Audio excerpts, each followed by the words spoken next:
water sign, Cancer, Pisces, and Scorpio. Kumusta po kayo guys? Okay, so water sign, maraming salamat po sa walang sawang pagsubaybay sa ating pong mga reading. And kung ikaw ay bago pa lang sa ating channel, so yun guys, mag-subscribe na po kayo and click mo na rin yung ating notification bell para lagi po kayo guys updated sa ating mga bagong upload. So tignan natin, water sign, ano po ang inyong gabay kapalaran ngayon?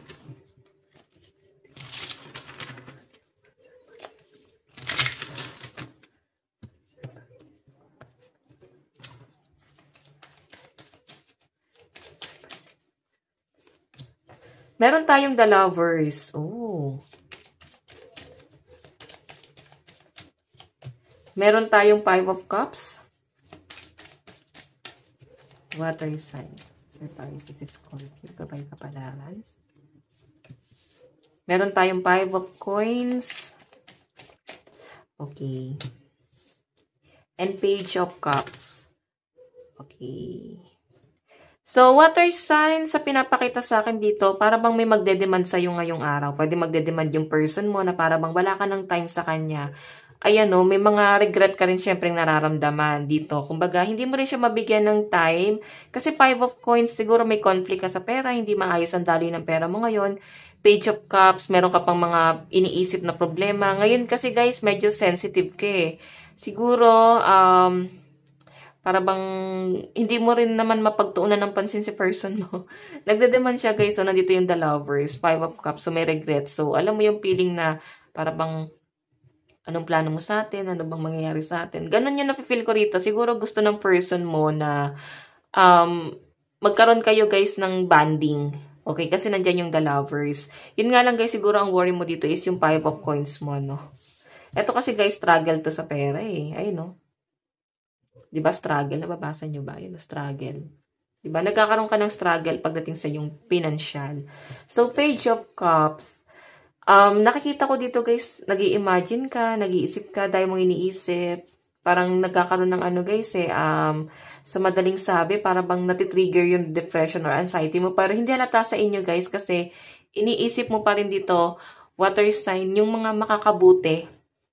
Okay, makakabuti sa future. Kumbaga yung masyadong isipin yung problema and ayaw mo na rin siguro na isipin pa ng person mo yun. So, siguro kailangan nyo guys ng pag-uusap. Okay, wala namang masama na mag-open ka dun sa person mo.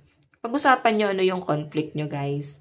Okay, so tignan natin guys, ano pa pong papakita ng card. Kasi okay itong relationship na to guys eh. Kung meron ka pinagdadaanan or kung yung person mo guys, yung may problema dito, siguro ayaw niya guys i-open sa inyo yung problema. Okay, The Lovers. Okay naman yung partnership kasi nandiyan po yung The Lovers. Nakikita ko naman na willing to help. So, tignan po natin. Water sign. Water sign. Meron po tayong blind. Meron po tayong care. Oh.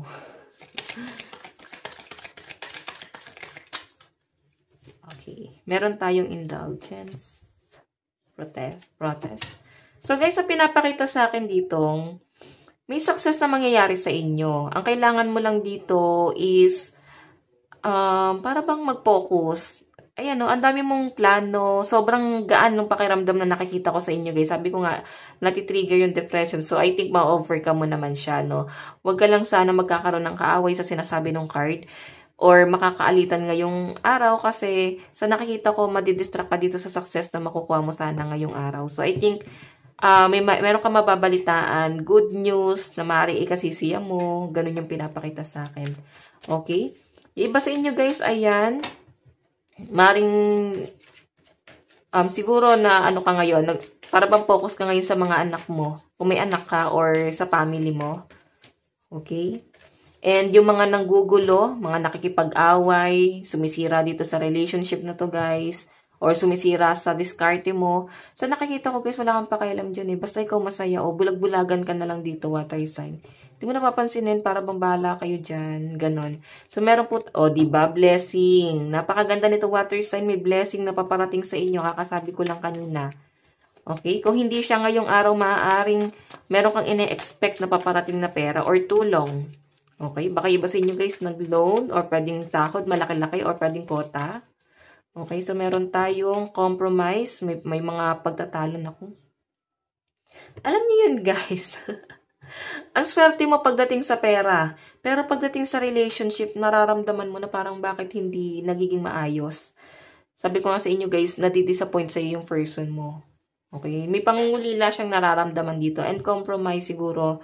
Ngayon, may pag-uusap siguro meron kayong pag-uusapan ng person mo na maaaring ikinalulungkot niya kasi may pagdedemand siya rito. Okay, so tingnan natin guys, ano po ang inyong love situation. So guys, ang lucky number mo is 9, 3, 47, 51, 23, and 33. Okay, so meron po tayong chemistry. There's a strong magnetic attraction here. Diba? Kahit napaka-conflict nitong relationship na to, nakikita ko na yung pagmamahal nyo dun sa isa't isa, guys, nandoon. Okay, nandoon. Tignan pa natin. Meron po tayong this could be the one. So, I think, nakikita ko naman yung pagiging loyal nyo po sa isa't isa. You know, you've already met the romantic partner you seek. Nandun talaga yung partnership, nandun yung may chemistry, nandun sa point, water sign na etong relationship na to, masasabi mo talagang siya, hindi ganun ka-perfect, pero may may pagtutulungan or pwedeng darating na kayo doon sa higher commitment. Ang dami na kayong guys pinagdaanan ng person mo pero nananatili po kayong matatag dito sa relasyon na to. And nakikita ko ganun din yung person mo para bang nagiging matatag din siya dito sa inyong relasyon. Okay? So tingnan natin ano po ang inyong love advice. Love advice. Siguro guys, meron na kayong family planning. Ayan o. Nagpaplano na kayong magkaanak. Meron po tayong 1111. 1111 is an important number for twin flames. It symbolizes the harmony, the balance of soul counterparts. Diba? So, napakaswerte nung mga nandito. Sa mga in relationship. Sabihin na natin, yes, may mga may mga pangungulila lang doon sa person. Pero guys, nakikita ko yung pagmamahal sa inyo ng person mo. Or pwedeng ikaw to. So, tingnan natin ang inyong advice. Meron po tayong breath through the tension. Ayan. Iba sa inyo guys, parang kinakabahan ka. May mga worry yung iba sa inyo. Siguro, nababalisa ka dahil may mga requirements ka na hindi pa natatapos, may mga delay pa. Parang ito na lang guys yung inaantay mo. Ito na lang yung nagiging problema mo. So, tingnan po natin, meron po tayong focus on the positive. So, think positive lang guys. Ma-overcome mo din daw lahat ng mga pinagdadaanan mo ngayon. Okay, kasi para talaga sa inyo yon water sign. Kung bakit nasa inyo. Kung bakit ibinibigay sa inyo ngayon. Okay? Kung bakit may mga struggle, I think, ayan, sinasabi ko na nga ba guys eh. Diba? Kung may conflict na nangyayari sa inyo, lagi ko sinasabi na mas maganda na kung may plano ka sa buhay, wag mo muna yan ipagsasabi. Okay? Pwede kasi guys na hindi ka aware na yung taong yan may inggit pala sa inyo. Baka na-evil eye ka. So, nakokontra nila guys yung swerte na sana pumapasok na sa'yo. Ito na nga yung blessing. Tignan mo, may compromise vibe. Sabihin, nahaharang. May blessing na darating sa inyo guys. Napakadami nang nakikita kong blessing dito. Good news. Yun nga lang guys, may mga conflict oh. So, kung ano yung mga plano mo guys, mas maganda na sarili ninyo muna. Wag nyo muna guys ipagsabi hanggat wala pa. Okay? I-keep nyo muna yan guys sa inyong sarili. And sa pinapakita sa akin dito guys, kasi the more na maraming nakakilala, or the more na maraming nakakaalam ng mga plano mo, maraming naiinggit. Ayan no? Maraming naiinggit. So guys, ito lang po ang inyong reading hanggang sa muli. God bless and love you all. Thank you!